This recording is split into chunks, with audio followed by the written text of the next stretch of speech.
a sea breeze on an immense scale? The answer is a monsoon. Just as the daily heating of land in the summer can bring a sea breeze on coasts, with a reversal of wind direction from off the land as evening cooling sets in. A monsoon is a major wind system that is simply the result of the differential heating of land and sea.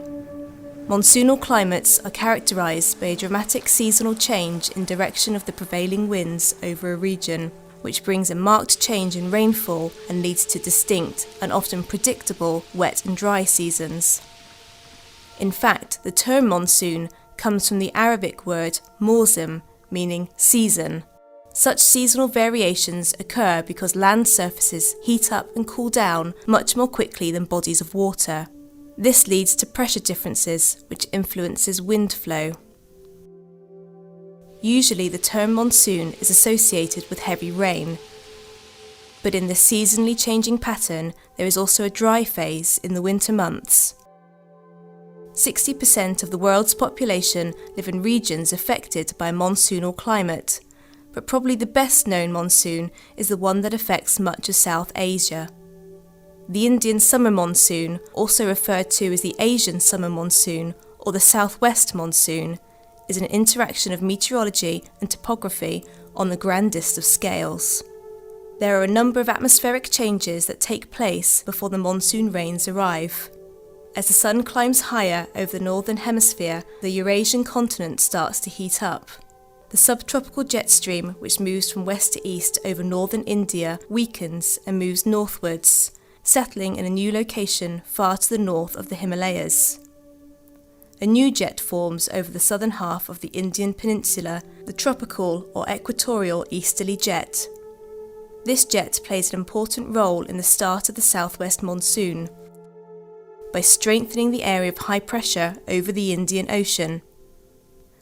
With sea temperatures reaching nearly 30 degrees, the air over the ocean is comparatively cooler, so the density and pressure is higher than air over the nearby continent.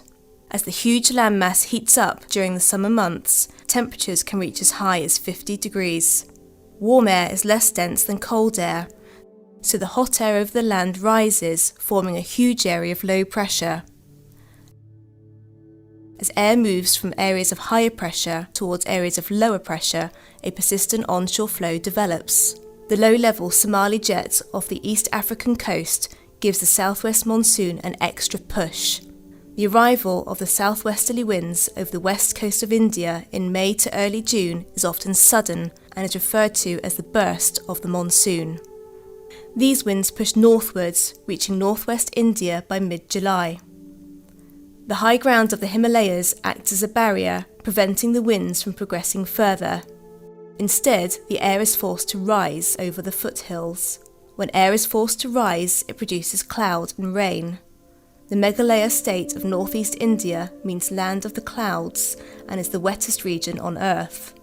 Whilst the UK receives on average under a metre of rainfall a year, the village of Mawsimram receives annually almost 12 metres of rain. The monsoon accounts for 80% of the rainfall in India.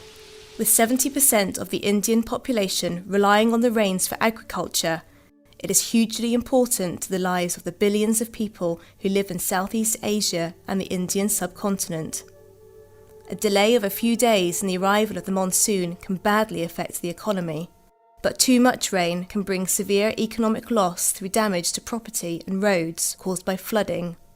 The monsoon trough marks the area of the heaviest rain. This elongated area of low pressure extends east to west, roughly parallel to the Himalayan foothills.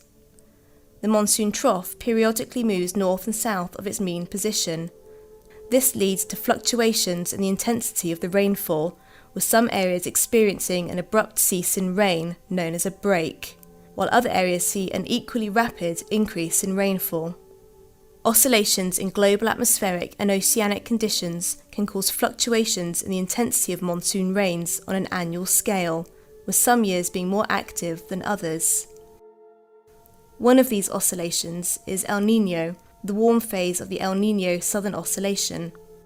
This can lead to a drier southwest monsoon than usual, with possible drought and famine. On the other hand, the colder La Niña phase can bring a wetter monsoon than usual, with possible severe flooding. From September, as the sun starts to move southwards and the continent cools, the density and pressure of the air over the land increases. As the land cools more quickly than the adjacent ocean, there is a reversal of the temperature and pressure gradient, and the summer monsoon begins to withdraw from northern India. This retreat is much more gradual than the abrupt changes experienced with the onset of the summer monsoon. It finally withdraws from southern India and Sri Lanka in December. Many of the features associated with the onset of the summer monsoon disappear. The tropical easterly jet rapidly vanishes as the cooling ground lessens the temperature gradient between the land and sea. The subtropical jet moves southwards and becomes re-established over northern India. The winter, or northeast monsoon, brings northeasterly winds from off the land, making this the dry phase of the monsoon.